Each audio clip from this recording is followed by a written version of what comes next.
السلام عليكم ورحمة الله وبركاته.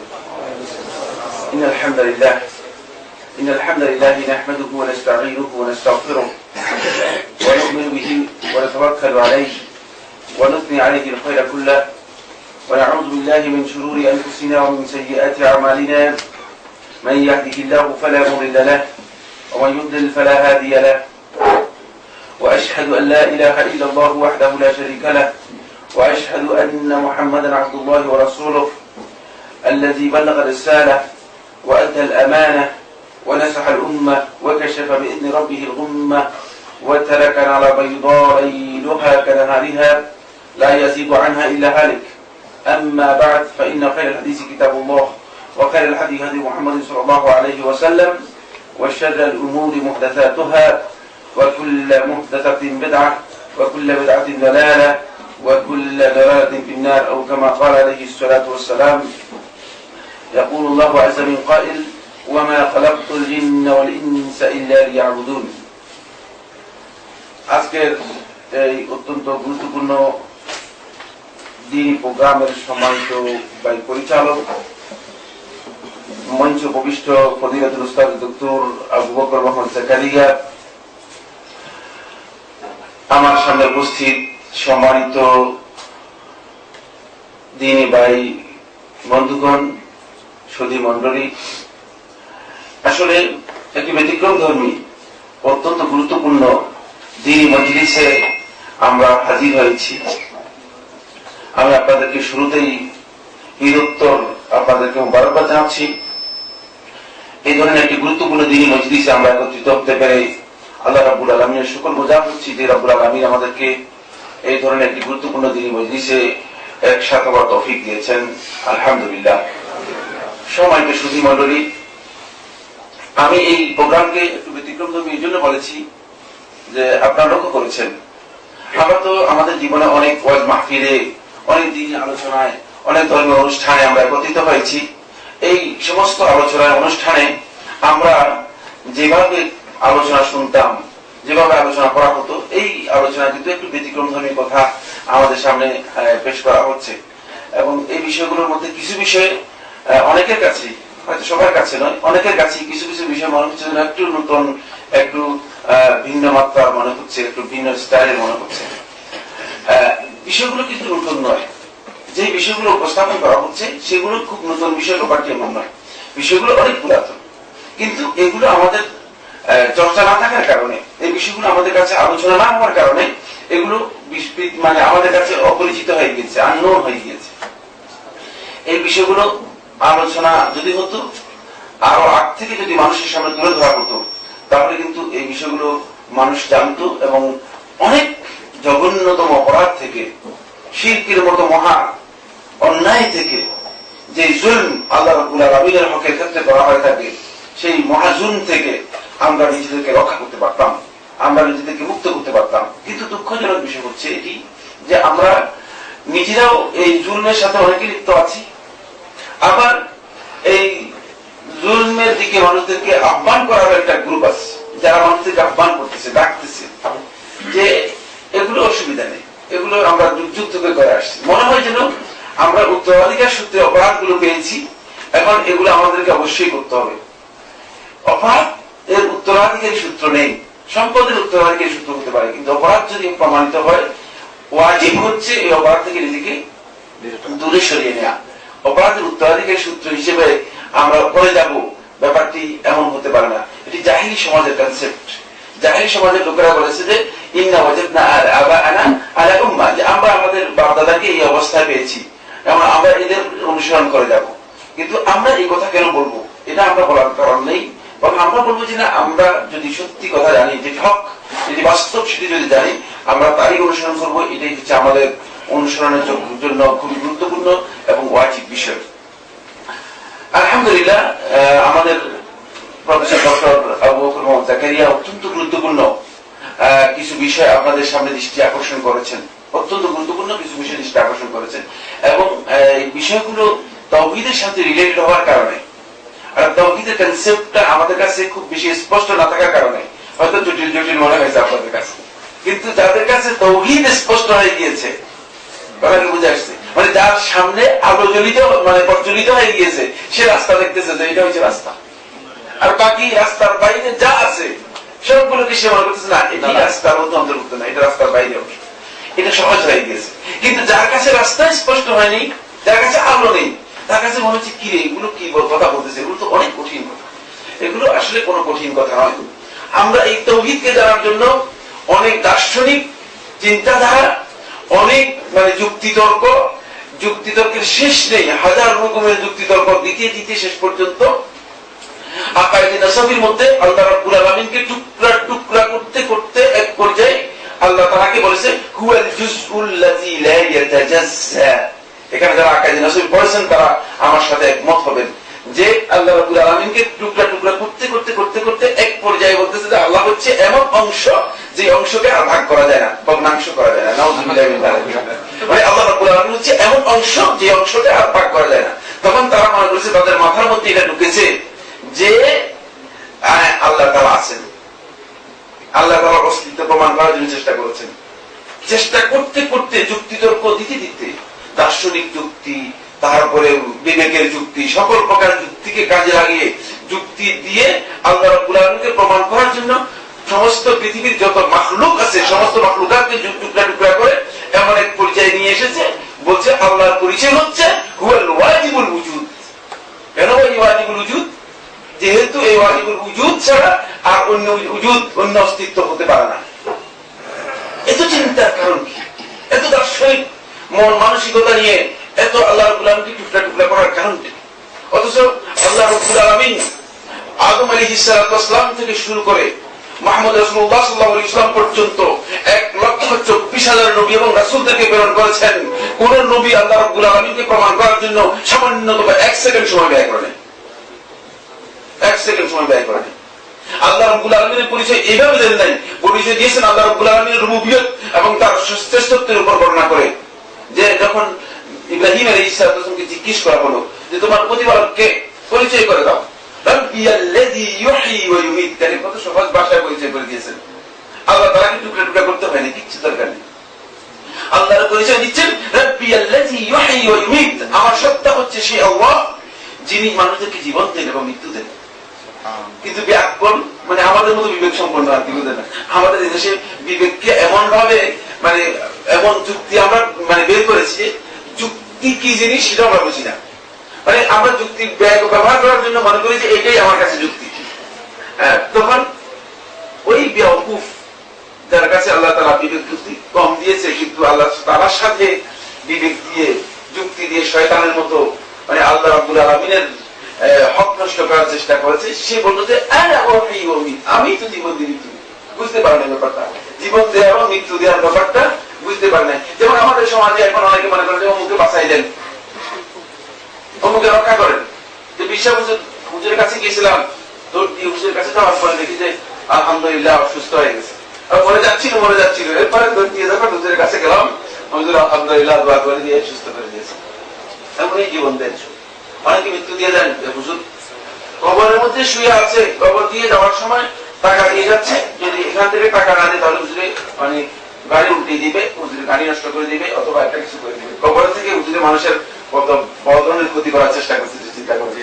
মানে কবর থেকে যিনি ক্ষতি করেন তিনি দুনিয়া থেকে কি করেছেন, দুনিয়াতে কত জঘন্যতম ক্ষতির কাজ করেছেন সেটা আবার চিন্তা করে দেখুন। ব্যাপারটা এমন হয়ে গিয়েছে। তো আমি যেটা বলতেছিলাম সেটা এই বেকুফ এটা বুঝতে পারে নাই। তখন ইব্রাহিম আলাইহিস সালাম এই কথা বুঝি স্পষ্ট করে দিলেন যে তুমি ইহয়া এবং ইমাতা, জীবন দান এবং মৃত্যু দান, এটা তখন বুঝতে পারো নাই। এবার আমি বলছি রাব্বিয়াল্লাযী ইয়াতি বিশ-শামসি মিনাল মাশরিক ফাতি বিহা মিনাল মাগরিব। এবার সহজ করে দিলাম তোমার জন্য। আমার রব হচ্ছে সেই সত্তা যিনি পূর্ব দিক থেকে সূর্যকে উদিত করে থাকেন, এবার তুমি পশ্চিম দিক থেকে নিয়ে। এবার খুব বুঝতে পেরেছে বাবুলি তাল্লাযী কাফার, বুঝতে পেরেছে যে না আমি যে যুক্তি দিয়েছি এই যুক্তির সাথে আল্লাহ রাব্বুল আলামিনের তাওহীদের মূলত কোনো সম্পর্ক নেই। আমাদের আজকে হাজার রকমের যুক্তি দিয়ে কবর পূজার জন্য, কবর সিজদা করার জন্য, পীর পূজার জন্য, পীরের কাছে মুরিদ হওয়ার জন্য হাজার রকমের বিভ্রান্তির মধ্যে আমাদের বাইরেকে মুসলিম নিরীহ মুসলমানদেরকে নিয়ে যাওয়া হচ্ছে। এবং এই কারণে যা হচ্ছে সেটি হচ্ছে যে সত্যি কথা হচ্ছে একেবারে মানে এই কথা আপনাদেরকে বিশ্বাস করতে হবে যে এই কারণেই আজকে মুসলিম উম্মাহ আল্লাহ রাব্বুল আলামিন যে কাজটুকু হারাম করেছিলেন, যে কাজটুকু নিষেধ করেছিলেন,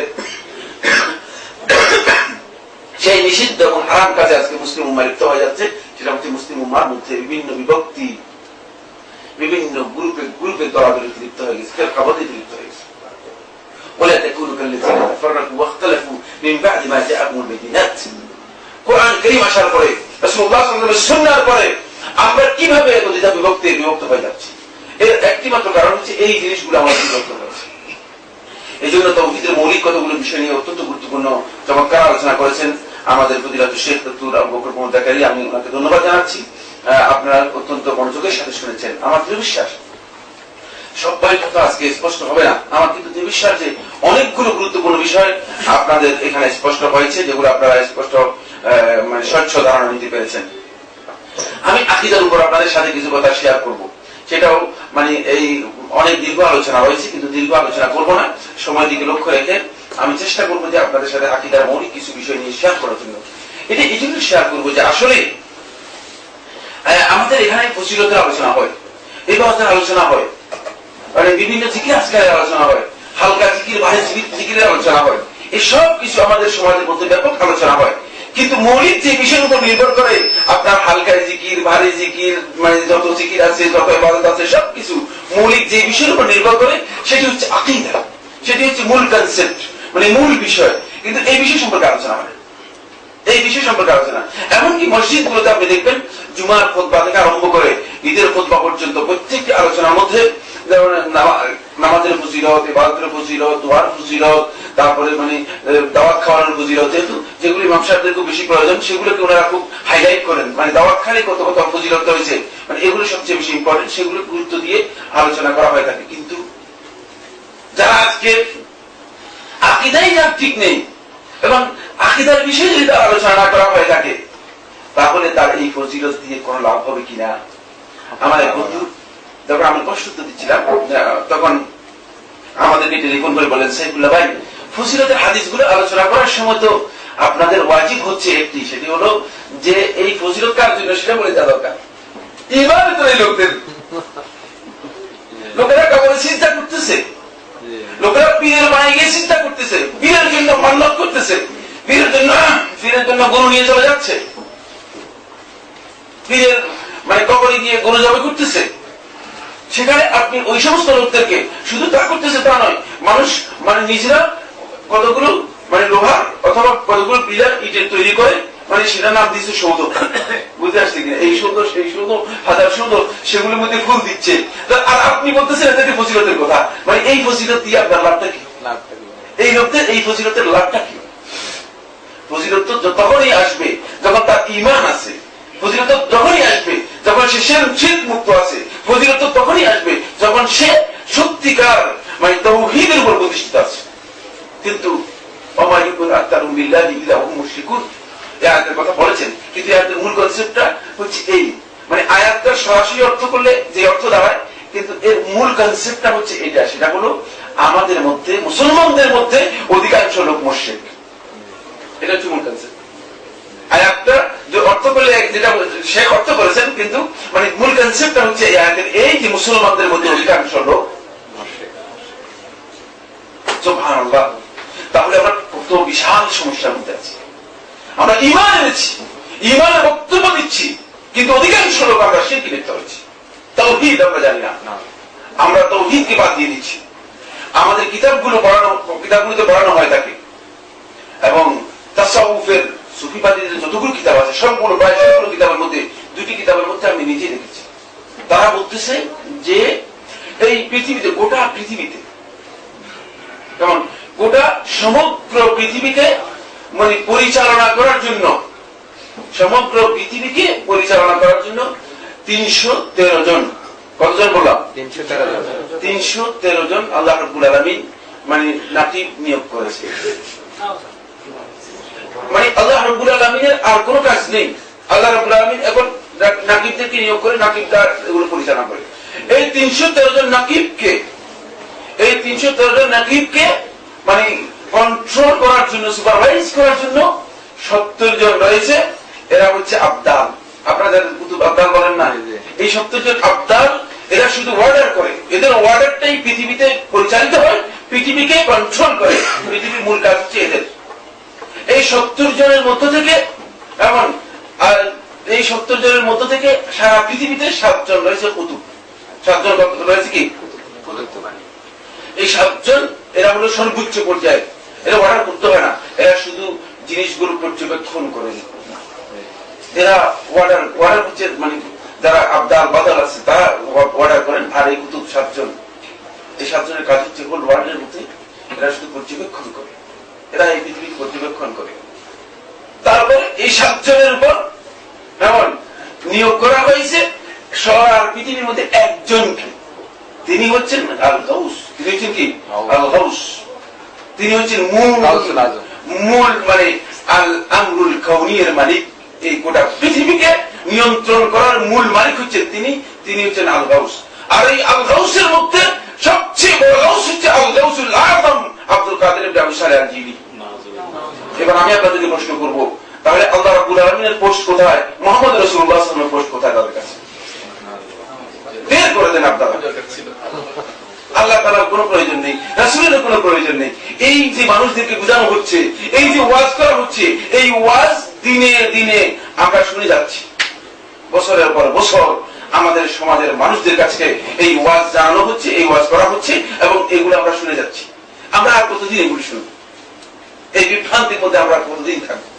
এই জন্য আকীদার মৌলিক বিষয়গুলো যদি আমাদের কাছে ক্লিয়ার না হয়, তাহলে আমাদেরকে শয়তান এবং শয়তানের অনুসারীরা, শুধু শয়তানের কথা বলবো না, শয়তান এবং শয়তানের অনুসারীরা আমাদেরকে পথ থেকে বিচ্ছুত করে নিয়ে যাবে। রাসূলুল্লাহ সাল্লাল্লাহু আলাইহি ওয়াসাল্লামের একটি সহিহ হাদিসের মধ্যে, সহিহ বুখারী হাদিসের মধ্যে আব্দুল্লাহ ইবনে মাসউদ রাদিয়াল্লাহু তাআলা বর্ণনা করেন যে রাসূলুল্লাহ সাল্লাল্লাহু আলাইহি ওয়াসাল্লাম ফাত্তালা রাসূলুল্লাহ সাল্লাল্লাহু আলাইহি ওয়াসাল্লাম ফাত্তান মুস্তাকিমা। রাসূলুল্লাহ সাল্লাল্লাহু আলাইহি ওয়াসাল্লাম একটা লম্বা সোজা খত আঁকলেন, একটা ডাইরেক্ট সরল রেখা, যেটাকে আপনারা বাংলাতে বলেন, একটা সরল রেখা রাসূলুল্লাহ সাল্লাল্লাহু আলাইহি ওয়াসাল্লাম টান দিলেন বড়। তারপরে টান দিয়ে রাসূলুল্লাহ সাল্লাল্লাহু আলাইহি ওয়াসাল্লাম ফাখাদ্দা খুতুতান আন ইয়ামিনিহি ওয়া আন শিমালিহি, ডান দিকে এবং বাম দিকে রাসূলুল্লাহ সাল্লাল্লাহু আলাইহি ওয়াসাল্লাম আরো কিছু রেখা দিলেন, ডানে কিছু রেখা দিলেন, বামে কিছু রেখা দিলেন।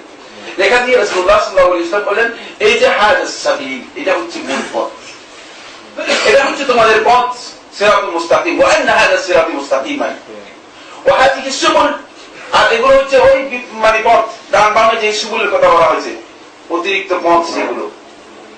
ওয়া আলা কুল্লি সাবিলিন শাইতানুন ইয়াদউ ইলাইহি, প্রত্যেকটা রাস্তার মুখে একজন শয়তান দাঁড়িয়ে আছে, ইয়াদউ ইলাইহি, মানুষদেরকে সেদিকে আহ্বান করছে। এখন আমি আর আপনি বুঝে গেছি যে শয়তান দাঁড়িয়ে আছে, শয়তান কোথায় দেখি না, কোন শয়তান তো দেখি না। শয়তান বলতে আপনারা হয়তো বুঝেছেন যে ইবলিস শয়তানের কথা বলা হয়েছে। এখানে শয়তান হচ্ছে ওই ব্যক্তি, আমার মতো আপনার মতো মানুষ, মাথায় পাগড়ি দিয়ে লম্বা দাড়ি রেখে লম্বা জুব্বা পরে রাস্তায় রাস্তায় দাঁড়িয়ে আছে, আর আমাদেরকে ডান দিকে আর বাম দিকে নিয়ে যাচ্ছে। যিনি ডান দিকে চলে গেছেন তিনি আর কিয়ামত পর্যন্ত হয়তো সরল রাস্তা আসতে পারবে না, যিনি বাম দিকে চলে গেছেন তিনি হয়তো কিয়ামত পর্যন্ত আবার সরল রাস্তা আসতে পারবে না, বিচ্যুত করে নিয়ে যাচ্ছে। আর এই শয়তানরা হচ্ছে এই বিভিন্ন জায়গায় জায়গায় দেখতেছেন যে সমস্ত দরবার গুলি বসে আছে, দরগা গুলি বসে আছে, সেগুলি খানকা গুলি বসে আছে, মানুষদেরকে এভাবে বিভ্রান্ত করে নিয়ে যাচ্ছে, ডানে নিয়ে যাচ্ছে, বামে নিয়ে যাচ্ছে, মানুষদেরকে বিভিন্ন বিভ্রান্তির দিকে নিয়ে যাচ্ছে। আমরা তো মনে করতেছি শয়তান মনে হয় ইবলিস শয়তান, না, ইবলিস শয়তান ছাড়াও ইবলিস শয়তানের দোসররা আজকে সমাজের মধ্যে কাজ করতেছে, আকীদাগত বিভ্রান্তি আমাদের মধ্যে ব্যাপক করে দিয়েছে। ফলে এখন হক কথা যদি মানুষের সামনে বলা হয়, মানুষ মনে করে এটাই সবচেয়ে নতুন কথা, এটাই সবচেয়ে নতুন কথা। আরে কবর পূজার বিরুদ্ধে বলতেছে, আরে মিলাদের বিরুদ্ধে বলতেছে, আরে তো আপনি সবকিছুর বিরুদ্ধে বলছেন। শেষ পর্যন্ত আপনি তো সবকিছুর বিরুদ্ধে বলছেন, আপনি কিসের পক্ষে বলতেছেন? মানে যেহেতু আমার কাছে ইসলামের কনসেপ্ট কি, ইসলাম কোন কাজগুলো আমাদেরকে করতে বলেছে, একজন মুসলমান হিসেবে আমাদের করণীয় গুলো কি ছিল, এগুলো আমাদের কাছে স্পষ্ট নয়। এখন আমার কাছে মনে হচ্ছে যেন সবকিছুই আমার বিরুদ্ধে যাচ্ছে, সবকিছু আমার বিরুদ্ধে যাচ্ছে। পরে আমরা যদি আমাদের আকীদা মজবুত না হয়, আমাদের আকীদা যদি দৃঢ় না হয়, শক্তিশালী না হয়, তাহলে এই রাস্তায় রাস্তায় আমরা প্রতারিত যাব, রাস্তায় রাস্তায় আমরা প্রতারিত হয়ে যাব। আমার বন্ধুগণ, সম্মানিত সুধী মণ্ডলী, অনেক বিজ্ঞজনেরাও এই পথে আসলে বিভ্রান্ত হয়ে যাচ্ছে। অনেক বড় আলেমরা ওই পথে বিভ্রান্ত হয়ে যাচ্ছে। কারণ আমি যে হকের উপর আছি, আমার দলিল কি? ঠিক কিনা? আমি যে আপনাকে কথা বলছি, আমার হকের উপর আছি, আমার দলিল কি? সুতরাং আমাকে বাছাই করতে হলে আমার দলিল বাছাই করতে হবে। কিন্তু সেই অবস্থান আমাদের নেই, সেই প্রজ্ঞা আমাদের নেই, সেই পড়ালেখা আমাদের নেই, সেই স্টাডি করার সুযোগ পর্যন্ত আমাদের নেই। সেক্ষেত্রে আমরা বিশাল বিভ্রান্তির মধ্যে রয়েছি। এই জন্য আমাদের এই পথগুলো বাড়ি দিতে হলে আমাদেরকে অবশ্যই আকীদার যে মৌলিক বিষয়গুলো রয়েছে, যেগুলো না জানলেই নয়, যেগুলো একজন মুসলমানকে অবশ্যই জানতে হবে, না জানলে তার ঈমান রক্ষা পাবে না, সেগুলো অবশ্যই আমাদের আলোচনা হওয়া দরকার। এই জন্য আমি মনে করেছি যে আজকে আকীদার বিষয়ের উপর আমি আপনাদের সামনে কিছু কথা আলোচনা করব, মানে যেগুলো তাওহীদের বিষয়ে আলোচনা হয়ে গিয়েছে, এগুলোর পাশাপাশি আরো কয়েকটি পয়েন্টে আমি আপনাদের সাথে আলোচনা করার, শেয়ার করার জন্য চেষ্টা করব। আল্লাহ রাব্বুল আলামিন আমাদেরকে তৌফিক দান করুন। প্রথম যে বিষয়টি আমি আলোচনা করব সেটি হচ্ছে এই উম্মাতের যে পরিস্থিতি আমরা আজকে লক্ষ্য করছি, এটাও রাসূলুল্লাহ সাল্লাল্লাহু আলাইহি ওয়াসাল্লাম যেহেতু কিয়ামত পর্যন্ত আগত উম্মতের জন্য রাসূল হিসেবে প্রেরিত হয়েছেন, এর মাঝে আর কোন রাসূল গোলাম মাহমুদ মির্জা গোলাম মাহমুদের মতো কেউ আসবে নাকি?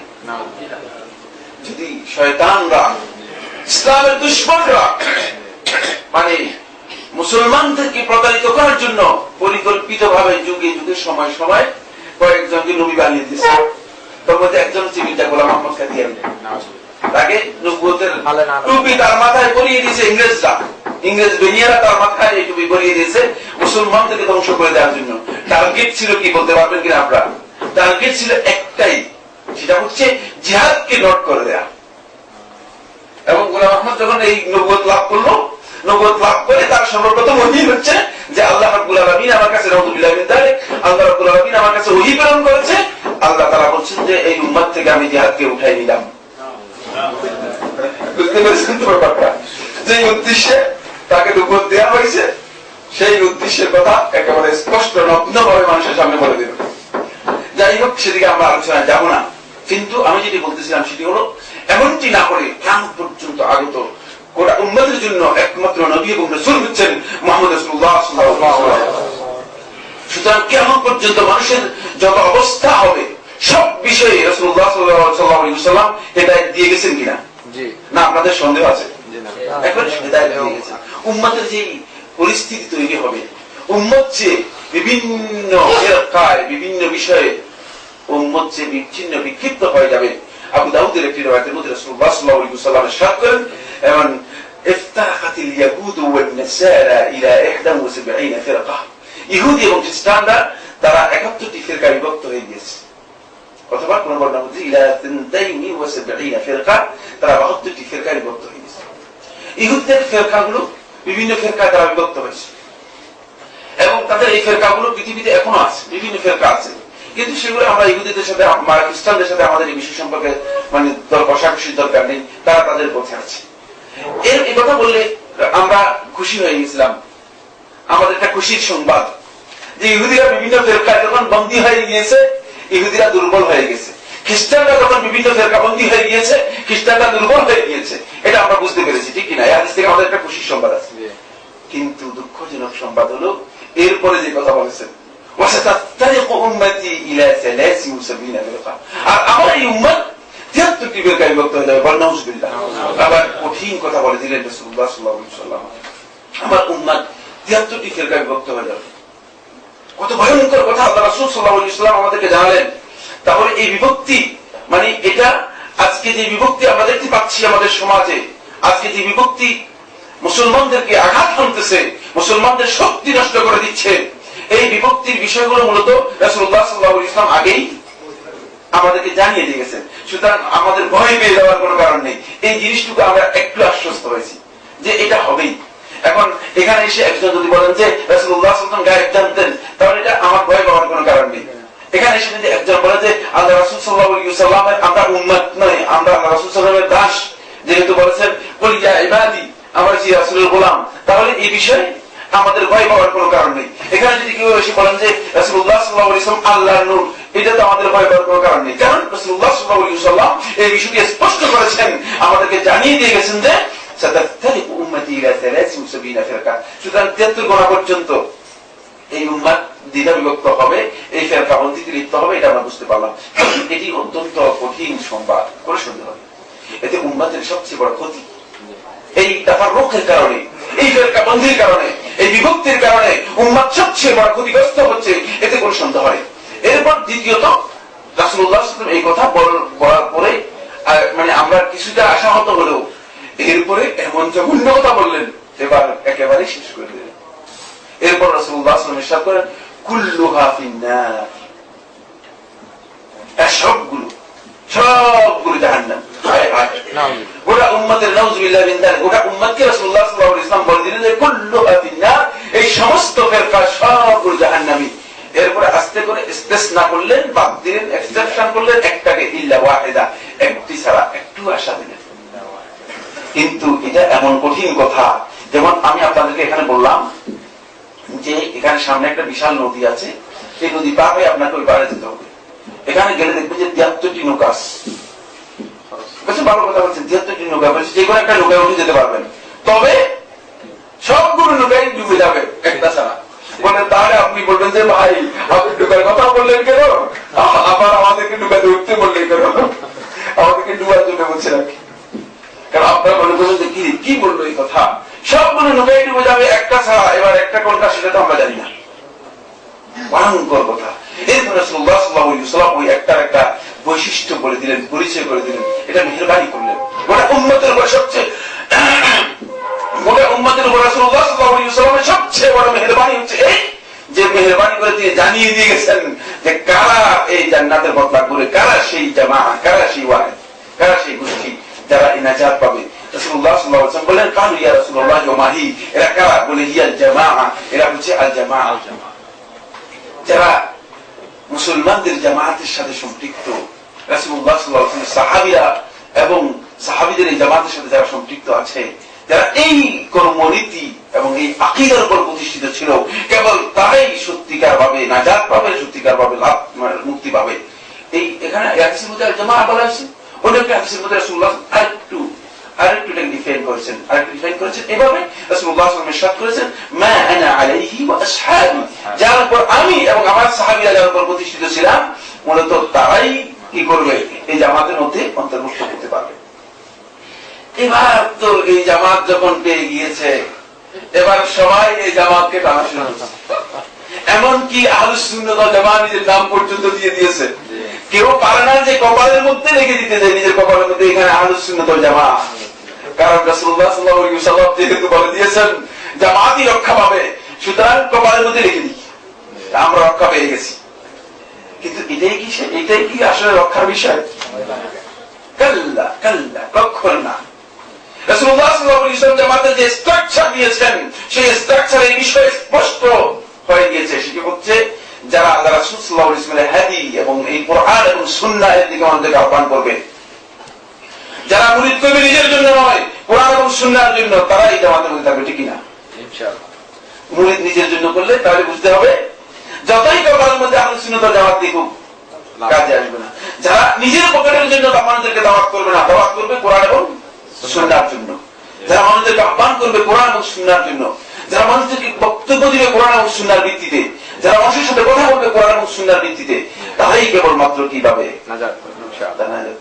আর যুক্তি নিয়ে আসবে, কোরআন এবং হাদিস বাদ দিয়ে আপনাদেরকে বলিয়ম বই ধরিয়ে দিবে, বলবে যে এই বইয়ের সকাল এবং সন্ধ্যা 2 বার তাজকিরা করেন, এই ওজিফা দিলাম, এই ওজিফা সারা জিন্দেগি পড়েন, পুরা জীবনের জন্য এই ওজিফা, আর মৃত্যুর সময় আমি যেটা লিখে দিলাম সার্টিফিকেট, এটা কবরের মধ্যে দিয়ে দিবেন, ফেরেশতার সাথে আমি একটু নেগোশিয়েট করে নিব। তাহলে বুঝতে হবে কোন সন্দেহ নেই, যদিও নিজের নামের মধ্যে আহলুস সুন্নাহ ওয়াল জামাত লিখে রাখুক, কোন সন্দেহ নেই এরা আহলুস সুন্নাহ ওয়াল জামাতের মধ্যে অন্তর্ভুক্ত হতে পারবে না। আমার সম্মানিত সুধী মণ্ডলী, এখানে আমরা বুঝতে পেরেছি যে মূলত আকীদার গুরুত্ব কত বেশি। মূলত রাসূলুল্লাহ সাল্লাল্লাহু আলাইহি ওয়াসাল্লাম এই যে কনসেপ্টটা দিয়েছেন, এই যে বক্তব্যটা দিয়েছেন, যার উপর ভিত্তি করে আত-তাইফাতুন মানসুরা, আল্লাহ রাব্বুল আলামিনের পক্ষ থেকে তাদেরকে সাহায্য দেওয়া হবে, যে এই গোষ্ঠীকে আল্লাহ রাব্বুল আলামিন আত-তাইফাতুন নাজিয়া, যাদেরকে নাজাত দেওয়া হবে, যারা মুক্তি লাভ করবে কিয়ামতের দিন কঠিন সময়। তাদের যে পরিচয় দিয়েছেন রাসূলুল্লাহ সাল্লাল্লাহু আলাইহি ওয়াসাল্লাম, তাদের যে বৈশিষ্ট্যের কথা বলেছেন রাসূলুল্লাহ সাল্লাল্লাহু আলাইহি ওয়াসাল্লাম, এই বৈশিষ্ট্যের মূল ভিত্তি হচ্ছে দুটি, একটা হচ্ছে আকীদা, একটা হচ্ছে মানহাজ। একটা হচ্ছে আকীদা, একটা হচ্ছে কি মানহাজ। এবং এই আকীদা ও মানহাজ দুইটা একটা আরেকটার সাথে ওতপ্রোতভাবে জড়িত। একটাকে আরেকটা থেকে বিচ্ছিন্ন করার কোনো সুযোগ, একটাকে আরেকটা থেকে বিচ্ছিন্ন করার সামান্যতম করার সুযোগ নেই। একটি আরেকটির সাথে একেবারে ওতপ্রোতভাবে জড়িত। এই দুটি বিষয় সম্পর্কে আমি আপনাদের সামনে কয়েকটি কথা আলোচনা করে ইনশাআল্লাহ তাআলা আজকের আলোচনা শেষ করব। কতক্ষণ পর্যন্ত চলবে?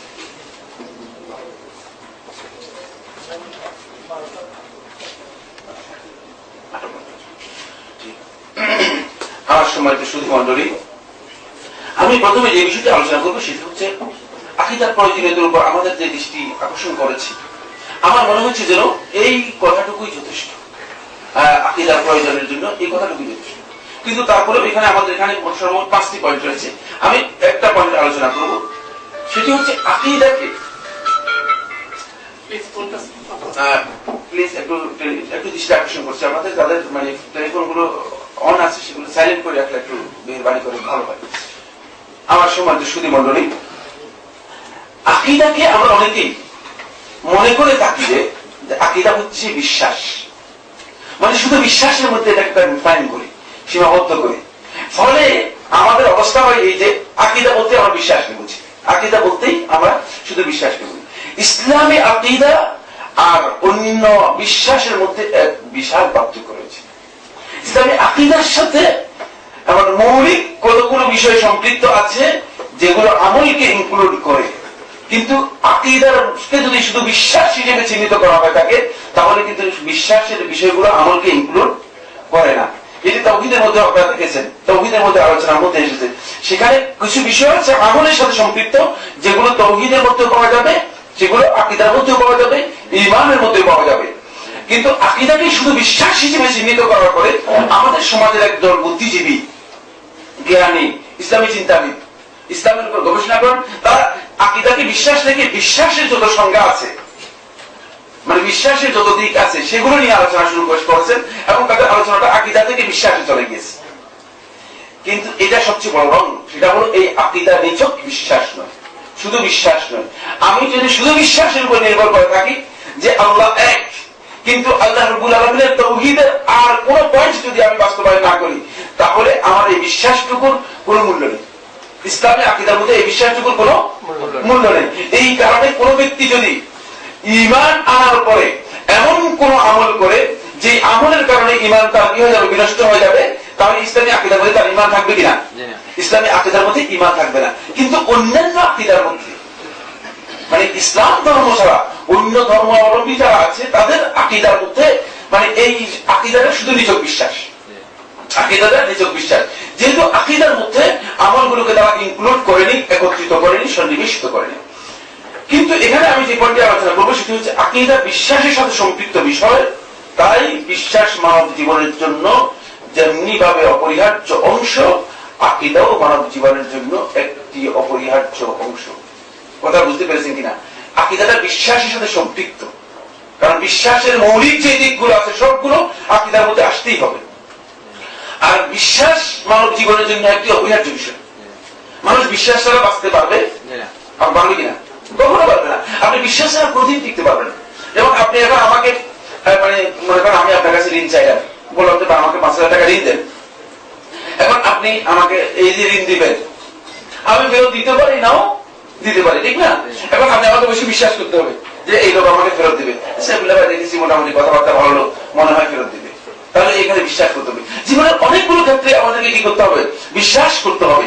তো বিশ্বাস যদি আমি না করি, তাহলে কিন্তু আমার জীবন চলবে না। আপনি এখন বাসা থেকে চলে আসছেন, বাসাতে আপনার স্ত্রী পরিজন রেখে আসছেন, এখন আপনি কি স্ত্রী পরিজনকে দেখতেছেন, তাদেরকে বিশ্বাস করে আসছেন যে বাসায় থাকবে, তারা ভালো থাকবে, সালামত থাকবে। আপনি হয়তো মানে মনে মনে সন্দেহ করতে পারেন, নাউযুবিল্লাহ আমার স্ত্রী কোনো অন্য লোকের সাথে চলে যাচ্ছে কিনা, কিন্তু এই চিন্তা করার কোন সুযোগ নেই। কারণ বিশ্বাসের উপর আমরা একটা বড় ধরনের ভিত্তি আমাদের রয়েছে, এই ভিত্তিটুকু আমরা বিশ্বাসের উপর করে থাকি। এই জন্য আকীদা হচ্ছে জীবনে বিশ্বাসের সাথে সম্পৃক্ত বিষয়। বিশ্বাস যেমনি ভাবে মানব জীবনের জন্য অপরিহার্য, জীবনের প্রত্যেকটি ক্ষেত্রে বিশ্বাস যেমনি অপরিহার্য বিষয়, ঠিক আকীদাও আমাদের জন্য এমনি একটি অপরিহার্য বিষয়। এই আকীদা যদি আমাদের ঠিক না থাকে, তাহলে আমাদের বিশ্বাস কি থাকবে না? ঠিক থাকবে না। আমরা প্রথম যে পয়েন্টটি, সেই পয়েন্টে আলোচনা করলাম। এরপরে আমি শুধু আপনি বিশ্বাসের উপর 5টা পয়েন্টের মধ্যে একটি পয়েন্ট আলোচনা করলাম, সেটি হচ্ছে যে বিশ্বাস একেবারে অপরিহার্য বিষয়। আর ইসলামের মধ্যে বিশ্বাসটাকে আরো বেশি অপরিহার্য করা হয়েছে এই জন্য যে ইসলামের মধ্যে এমন কতগুলো বিষয় রয়েছে যেগুলো মানে একেবারে যেগুলো প্রত্যেকটি পয়েন্টই মূলত বিশ্বাস ছাড়া মানে পরিপূর্ণ হতে পারে না। যেমন ইমানিয়াতে যে পয়েন্টগুলো আছে, ইমানের 6টি রকম, কয়টি রকম রয়েছে? ইমানের 6টি রকম রয়েছে।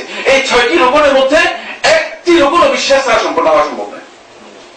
প্রথম পয়েন্ট হচ্ছে আল ঈমান বিল্লাহ, আল্লাহ রাব্বুল আলামিনের উপর ঈমান আনবেন।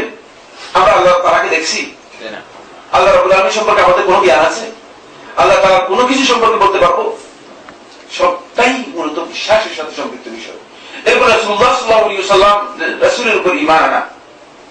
রাসূলের উপর ঈমান আনা, রাসূলের উপর ঈমান আনার অর্থ হচ্ছে রাসূলের উপর, রাসূলকে ব্যক্তিগতভাবে ঈমান আনা নয়। রাসূলের উপর ঈমান, রাসূল মা জাআ বিহি মিনাল্লাহি সুবহানাহু ওয়া তাআলা, আল্লাহ রাব্বুল আলামিনের পক্ষ থেকে রাসূল সাল্লাল্লাহু আলাইহি ওয়াসাল্লাম যা নিয়ে এসেছেন সেগুলো সবগুলো আমরা বিশ্বাস করতেছি। কিন্তু রাসূলুল্লাহ সাল্লাল্লাহু আলাইহি ওয়াসাল্লাম জিবরিল আমিন এসে যে ওহী নিয়ে আসছেন, আমরা কি এগুলো দেখছি কিছু? বা এগুলো কিছু বলতে পারবো? এগুলো সবগুলোই বাধ্যতামূলক বিষয়, ঈমানের সাথে সম্পৃক্ত বিষয়। আর এই বিশ্বাসের এই মৌলিক বিষয়গুলো মূলত একটা ইউনিক বিষয়। এখানে আরেকটি পয়েন্ট আলোচনা করবো। বিশ্বাসটা এমন একটা ইউনিক বিষয় যে এই ইউনিক বিষয়ের কোথাও যদি কোনো কারণে বিঘ্নিত হয়, ক্ষুদ্র একটি পয়েন্টও যদি বিঘ্নিত হয়, তাহলে আপনার ঈমান পুরাটাই নষ্ট হয়ে যাবে, আপনার আকীদা পুরাটাই ধ্বংস হয়ে যাবে, আপনার আকীদার আর কিছুই থাকবে না। এই ইউনিক বিষয়টা কিভাবে বুঝাবো? যেমন আমাদের বাংলা গণিতের মধ্যে দেখবেন 6 থেকে 1 বিয়োগ দিলে কত হয়? 5। 6 থেকে 1 বিয়োগ দিলে 5। খুব সহজ হিসাব, সহজে আমরা এটা গণিত করতে পারলাম। কিন্তু আমি যে গণিতের কথা আলোচনা করতেছি, এই গণিতে 6 থেকে 1 বিয়োগ দিলে 0। বুঝে আসছে কিনা? 6 থেকে 1 বিয়োগ দিলে 0 হয়ে যাবে। মানে কোনো কারণে যদি ঈমানিয়াতের সামান্যতম কোনো একটি অংশে আপনার কোনো সমস্যা হয় ঈমানের সাথে সম্পৃক্ত বিষয়ের সাথে, তাহলে আর একেবারে 0 হয়ে যাবে, ঈমান আর থাকবেই না, তার ঈমান বিনষ্ট হয়ে যাবে, তার ঈমান বিনষ্ট হয়ে যাবে। নামাজের মধ্যে যদি কোনো কারণে, নামাজ ভঙ্গের কোনো কারণ যদি কোনো কারণে হয়ে যায়, নামাজ কি অর্ধেক ভাঙবে না পুরোটা ভাঙবে? নামাজ পুরোটা ভেঙে যাবে। ঠিক অনুরূপ ভাবে ঈমান ভঙ্গের যে কারণগুলো রয়েছে, এগুলোর মধ্যে যে কোনো একটি কারণ যদি কোনো কারণে হয়ে যায়, তাহলে পুরো ঈমান তার কি হয়ে যাবে? বিনষ্ট হয়ে যাবে। সেকেন্ড পয়েন্ট আমরা আলোচনা করবো, সেটি হচ্ছে ইসলামী আকীদার প্রয়োজনীয়তা। আমরা আকীদার কথা আলোচনা করেছি, আর ইসলামী আকীদার মধ্যে কিছু পার্থক্য রয়েছে, সেটা আমরা আলোচনা করি নাই। আকীদাটা মূল কনসেপ্ট, মূল বিষয়, বুঝে আসছে? মানে অন্তরের বদ্ধমূল ধারণার সাথে নির্ভর করে মানুষের যে কাজ, এই সবগুলোকে আকীদা বোঝায়। কনসেপ্টে মানে ওয়াইড কনসেপ্ট হচ্ছে আকীদার এটি। এমনি শর্ট কনসেপ্ট হচ্ছে যেটা, সেটা হলো অন্তরের বদ্ধমূল বিশ্বাস, যেটা আমি বলেছি, যেটা অন্যান্যরা যেভাবে মানে আকীদার সংজ্ঞায়িত করেছেন। কিন্তু ইসলামী আকীদার প্রয়োজনীয়তার ক্ষেত্রে আমাদেরকে একটি বিষয় স্পষ্ট করে, এখানেও আমরা 5টা পয়েন্ট আলোচনা করেছি, কিন্তু 5টা পয়েন্ট আলোচনা করবো না, সময়ের কারণে আমি সবগুলো এক পয়েন্টে আলোচনা করে মানে মূল আলোচনার দিকে আরেকটু কিছু কথা বলবো। 1 নম্বর পয়েন্ট যেটি, সেটি হলো ব্যক্তির উপর সর্বপ্রথম এবং সর্বশ্রেষ্ঠ ফরজ ও হক। মুআয বিন জাবাল রাদিয়াল্লাহু আনহু বর্ণিত সহিহ বুখারী ও মুসলিমের হাদিস, রাসূলুল্লাহ সাল্লাল্লাহু আলাইহি ওয়াসাল্লাম থেকে মুআয বিন জাবাল রাদিয়াল্লাহু আনহু বর্ণনা করেন, তিনি বলেন, কুনতু রাদিফান নবী সাল্লাল্লাহু আলাইহি ওয়াসাল্লাম আলা হিমার, আমি রাসূলুল্লাহ সাল্লাল্লাহু আলাইহি ওয়াসাল্লামের পেছনে আরোহী ছিলাম গাধার। আপনি একটু চিন্তা করেন, আল্লাহ রাসূল সাল্লাল্লাহু আলাইহি ওয়াসাল্লাম সাহাবীরা রাসূলুল্লাহ সাল্লাল্লাহু আলাইহি ওয়াসাল্লাম কিভাবে সফর করেছেন, কোন অবস্থায় ছিলেন, সেটা পর্যন্ত বর্ণনা করে দিচ্ছে। কুনতু রাদিফান নবী সাল্লাল্লাহু আলাইহি ওয়াসাল্লাম আলা হিমার, আমি রাসূলুল্লাহ সাল্লাল্লাহু আলাইহি ওয়াসাল্লামের পেছনে আরোহী ছিলাম গাধার উপর। এরপর বলতেছেন, فقال لي رسول الله صلى الله عليه وسلم আমাকে বললেন, ইয়া মুআয, হে মুআয, আতাদরি মা হাক্কুল্লাহ আলাল ইবাদ ওয়া মা হাক্কুল ইবাদ আলা আল্লাহ। হে মুআয, তুমি কি জানো যে মা হাক্কুল্লাহ আলাল ইবাদ, বান্দাদের উপর আল্লাহ রাব্বুল আলামিনের হক কি, আর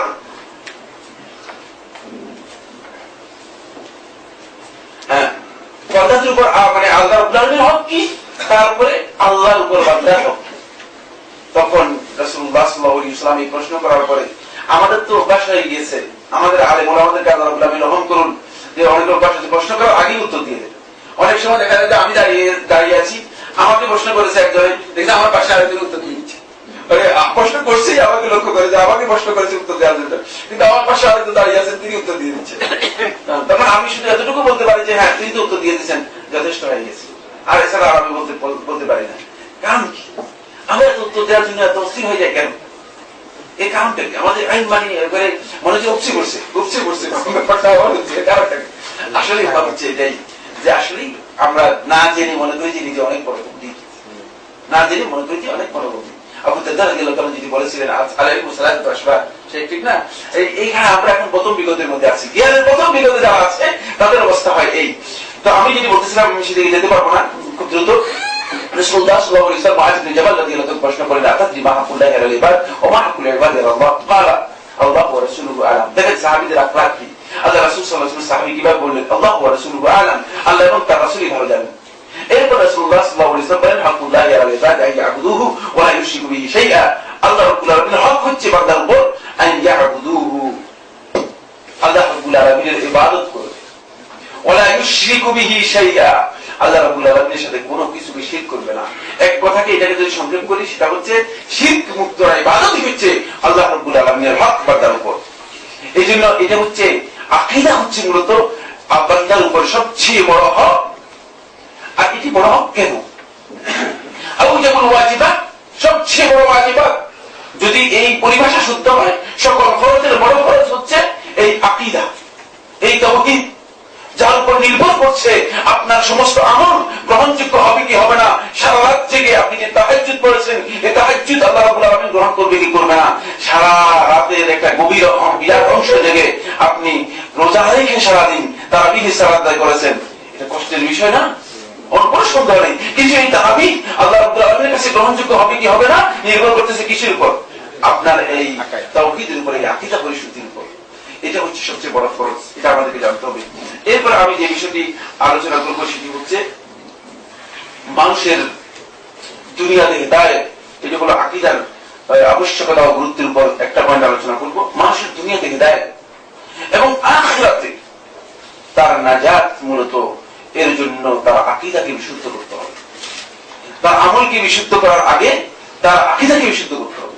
তার আকীদা যদি শুদ্ধ হয়, তার আমল যদি কোনো কারণে ত্রুটিও থেকে যায়, কোনো কারণে ত্রুটিও থেকে যায় যেটি তার আকীদাকে মানে ঠিক মানে রাখা, আকীদাকে নষ্ট করে না, এমন কোন ত্রুটি যদি তার আমলে থেকেও যায়, তাহলে কিন্তু কিয়ামতের দিন সে নাজাত পেয়ে যাবে, কিয়ামতের দিন সে নাজাত পেয়ে যাবে।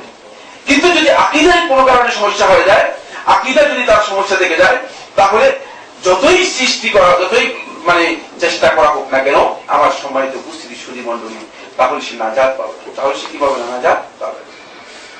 এই জন্য আমাদের আকীদাকে পরিশুদ্ধ করতে হবে। আকীদাকে পরিশুদ্ধ করলেই যথেষ্ট নয়, আকীদার সাথে অত্যন্ত গুরুত্বপূর্ণ একটি পয়েন্ট রয়েছে, সেটি হচ্ছে আমি যে দৃষ্টি আকর্ষণ করেছি একটা হচ্ছে আকীদার কিছু মানহাজ। আকীদাটা হচ্ছে আপনি মানে এমন কিছু ধারণার উপর নিজের অন্তরে এমন বদ্ধমূল মানে কনসেপ্ট তৈরি করবেন, এমন কতগুলো বদ্ধমূল ধারণা তৈরি করবেন যেগুলো আপনাকে উদ্বুদ্ধ করবে, অনুপ্রাণিত করবে আপনার আমলের জন্য, এবং যেগুলোর উপর ভিত্তি করে আপনি আমল করবেন। যেমন আমি একজন লোককে দেখি, আসসালামু আলাইকুম, সালামটা কেন দিয়েছেন? আপনি এটা বিশ্বাস করেন যে আসসালামু আলাইকুম এটি হচ্ছে ইসলামের বড় তাহিয়া, অভিবাদন, এবং এই সালাম দিলে আপনার জন্য কি হয়েছে? সওয়াব রয়েছে। এই জন্য আপনি কি করতেছেন? সালাম দিচ্ছেন। এটা মূলত প্রত্যেকটি আমল, কোন কাজ মানুষের, এটা খেয়াল রাখতে হবে, মানুষের কোন কাজ আকীদা থেকে বিচ্ছিন্ন নয়। অনেকে আমাদেরকে বলে যে ভাই এমনি করছি, কবরে গেছেন কেন? বলছে এমনি গেলাম। মানে এমনি আপনি কবরে এমনি দৌড় দিয়ে আগুনের মধ্যে গেলেন না, কবরে চলে গেলেন, কারণটা কি? ব্যাপারটা হচ্ছে এই যে এমনি গেলাম আর কি। এমনি কোন কাজ, বেহুদা কোন কাজ ইমানদার ব্যক্তি করবে না। এজন্য قد أفلح المؤمنون الذين هم في صلاتهم خاشعون, সূরা আল মুমিনুনের 11টি আয়াত, প্রথম 11টি আয়াত পড়ে নেবেন। এখানে ওই সফলকাম মুমিন ব্যক্তিদের বৈশিষ্ট্য উল্লেখ করা হয়েছে। তার মধ্যে একটি বৈশিষ্ট্য হচ্ছে ওয়াল্লাযীনা হুম আনিল লাগবি মুরিদুন, যারা বেহুদা অর্থ কাজ থেকে নিজেদেরকে বিরত রাখে। দেখছেন, ইমানদার ব্যক্তিদের সফলতার অন্যতম বৈশিষ্ট্য হচ্ছে বেহুদা কোনো কাজ ইমানের মধ্যে নেই। ইমানদার ব্যক্তিদের জীবনের মধ্যে বেহুদা কোনো কাজ আসবে না। আকীদা এটাকে আমাকে আপনার কনসেপ্ট ক্লিয়ার করে দিবে। আপনার ধারণা যদি এটা হয় যে বেহুদা কাজ, তাহলে আপনি সেটা করবেন না। এটা হচ্ছে মূল বিষয়। সুতরাং প্রত্যেকটি আমলের সাথে আকীদার একটা অংশ জড়িত আছে। বুঝতে পারছেন কিনা? এখন যতক্ষণ পর্যন্ত আপনার আমল আকীদা বিশুদ্ধ না হবে, ততক্ষণ পর্যন্ত আপনার আমল বিশুদ্ধ হবে না। আর যতক্ষণ পর্যন্ত আপনার আমল বিশুদ্ধ না হবে, ততক্ষণ পর্যন্ত আল্লাহ রাব্বুল আলামিনের কাছে সেটি গ্রহণযোগ্য হবে না। এর রিওয়াজ বা এর কোন সওয়াব পাওয়ার আশা করার কোন সুযোগ ইসলামের মধ্যে নেই। এই পয়েন্টটা আলোচনা করার পরে যেটি বলবো সেটি হচ্ছে দ্বিতীয় পয়েন্টে মানে কথা বলবো, সময় আমাদের শেষের দিকে চলে এসেছে। যেহেতু প্রশ্ন উত্তরে একটা সেশন রয়েছে, এই জন্য আসলে সময় দিতে পারবো না। শুধু এই পয়েন্টে আলোচনা করবো মানহাজের বিষয়টি। আমার সম্মানিত সুধী মন্ডলী, আজকে আকীদা অনেকেরই মানে ঠিক আছে, কিন্তু সমস্যা হয়ে গেছে বড় মানহাজের মধ্যে। মানহাজ কি হচ্ছে? আপনার যে মেথোডোলজি আছে, কর্ম পদ্ধতি আছে, কর্মনীতি আছে, সেই কর্মনীতিও ক্লিয়ার হতে হবে। আপনি ইসলাম আপনাকে যে পথ দেখিয়েছে সেই পথে আপনাকে অগ্রসর হতে হবে। আপনি আপনার খাহিশ মতো ইবাদত করে আল্লাহ রাব্বুল আলামিনকে সন্তুষ্ট করে দিবেন, আপনার খাহিশ মতো দাওয়াতি কাজ করে আল্লাহ তাআলাকে সন্তুষ্ট করে দিবেন, এটি ইসলাম চায় না। ইসলাম এই দাওয়াতকে কবুল করে না, ইসলাম এই আমলকে কবুল করে না। খেয়াল রাখতে হবে যে এর জন্য কিছু মেথোডোলজি আছে। যেমন আমরা সালাত আদায় করে থাকি, নামাজ যেটাকে বলি আর কি। নামাজকে আমরা সালাত বলতে বলতে অভ্যাস হয়ে গেছে, আপনারা বুঝেন তো না? হ্যাঁ, সালাত যে আমরা আদায় করে থাকি, এই যে সালাত আমরা আদায় করে থাকি, এর একটা মেথোডোলজি আছে, এর সিস্টেম আছে। এটাকে রুকু বলা হয়, এটাকে সিজদা বলা হয়, এটাকে কওমা বলা হয়, এটাকে কুউদ বলা হয়, এটাকে জুলুস বলা হয়। এগুলো সবকিছু নাম আছে, ঠিক না? ভিন্ন ভিন্ন আছে। এটাই হচ্ছে ইবাদত। এই মেথোডোলজির ফলো করাটাই হচ্ছে ইবাদত। আর সেই মেথোডোলজি গ্রহণ করতে হবে কার কাছ থেকে? আল্লাহ রাসূল সাল্লাল্লাহু আলাইহি ওয়াসাল্লাম থেকে। আল্লাহ রাসূল সাল্লাল্লাহু আলাইহি ওয়াসাল্লাম থেকে যদি আমরা সেই মেথোডোলজি গ্রহণ করি, শুধু সেটাই গ্রহণযোগ্য হবে, অন্যথায় কোনো মেথোডোলজি সেখানে গ্রহণযোগ্য হবে না। এই ক্ষেত্রে মানহাজ যদি বিকৃত হয়ে যায়, যতই বড় পণ্ডিত হন না কেন, যতই বড় জ্ঞানী হন না কেন, যতই বড় আবেদ হন না কেন, তাহলে আপনার আমলটুকু নষ্ট হয়ে যাবে।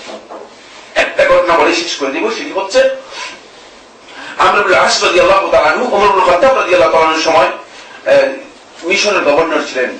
তখন আমর ইবনে আস রাদিয়াল্লাহু তাআলা আনহু ওমর ইবনে খাত্তাব রাদিয়াল্লাহু তাআলার কাছে একটি চিঠি লিখলেন যে, ওমর, আমিরুল মুমিনিন, আমাদের একজন বড় দ্বীনের পণ্ডিত জ্ঞানী দরকার, যিনি আমাদের লোকদেরকে দ্বীনের জ্ঞান দিবে, শিক্ষা দিবে। আপনি মেহরবানি করে একজনকে পাঠান। তখন ওমর ইবনে খাত্তাব রাদিয়াল্লাহু তাআলা এক ব্যক্তিকে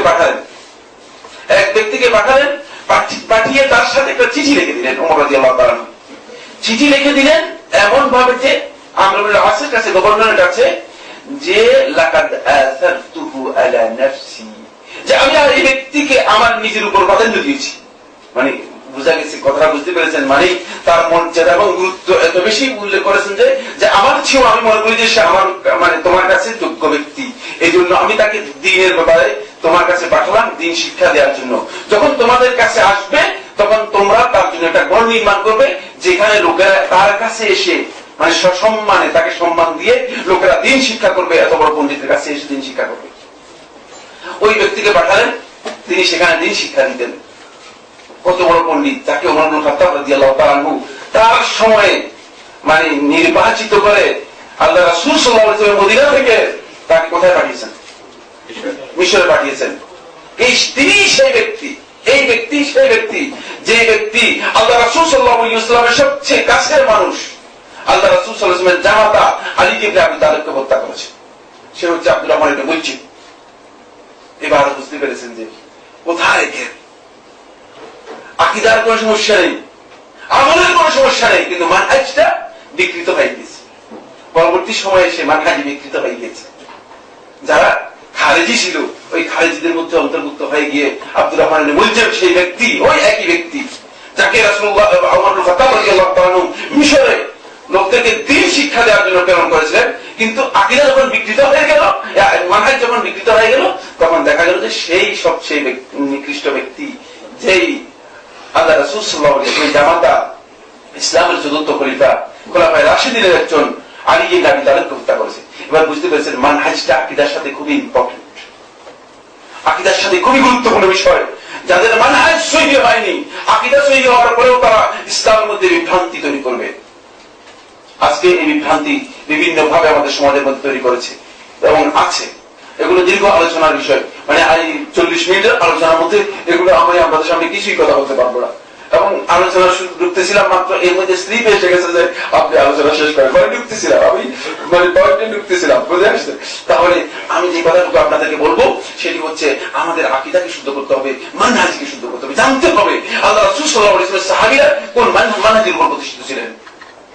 আমি যে আন্দোলনের উপর চলছি, আমি যে বক্তব্যের উপর চলছি, আমি যে চিন্তার উপর চলছি, আমি যে দরবারের উপর চলছি, আমি যে দরবারের উপর চলছি, আমি যে খানকার উপর চলছি, আমি যে বিশ্বাসের মুরিদ হচ্ছি, এসব কিছু কি আমার ঠিক আছে? আকীদাগত দিক থেকে ঠিক আছে? মানহাজের দিক থেকে ঠিক আছে? এটাকে ওকে করে নেওয়ার জন্য আপনাকে আসতে হবে তিনটি বৈশিষ্ট্য, তিনটি মূলনীতির উপর, মূল ভিত্তির উপর। এই তিনটি মূল ভিত্তি আমি আপনাদেরকে বলছি। এক নম্বর মূল ভিত্তি হচ্ছে যেটি আকীদার মূল ভিত্তি, সহিহ আকীদার মূল ভিত্তি। এক নম্বর হচ্ছে তাওহীদ। তাওহীদ সব ক্ষেত্রে ঠিক থাকতে হবে। তাওহীদকে লঙ্ঘন করে কোথাও আপনি মানে আপনার আকীদা ঠিক আছে, আমল ঠিক আছে এই চিন্তা করার কোনো সুযোগ নেই। খেয়াল রাখবেন, তাওহীদ লঙ্ঘিত হবে সেখানে কোন ধরনের আকীদা তালাশ করার সুযোগ নেই, সেখানে কোন ধরনের সওয়াবের সুযোগ নেই, কিচ্ছু সুযোগ নেই। এমনকি আল্লাহ সুবহানাহু ওয়া তাআলা এই কাজকে এত বেশি ঘৃণা করেন যে পৃথিবীতে আল্লাহ রাব্বুল আলামিনের কাছে সবচেয়ে ঘৃণিত আমল হচ্ছে যেটা তাওহীদকে যারা নষ্ট করেছে, এর বিপরীত হচ্ছে কি? শিরক। এর বিপরীত হচ্ছে শিরক। এবং এই শিরকই মূলত আমরা আগেই বলেছি যে অধিকাংশ লোক আমরা নিমজ্জিত আছি। কারা অধিকাংশ তা জানি না, একজন একজন করে নির্দিষ্ট করার দরকার নেই, কিন্তু অধিকাংশ। বুঝে আসছে? যেহেতু কোরআনে কারীমে আল্লাহ তাআলা বলেছেন, এটাকে অবিশ্বাস করার কোনো সুযোগ নেই, কিন্তু কোরআনে কারীমে আল্লাহ তাআলা বলেছেন, তাই খেয়াল রাখতে হবে, আমাদেরকে সতর্ক করতে হবে। দ্বিতীয় নম্বর মূল ভিত্তি হচ্ছে তাওহীদের সাথে সুন্নাহর অনুসরণকে ওয়াজিব করে দিতে হবে। সুন্নাহর অনুসরণ।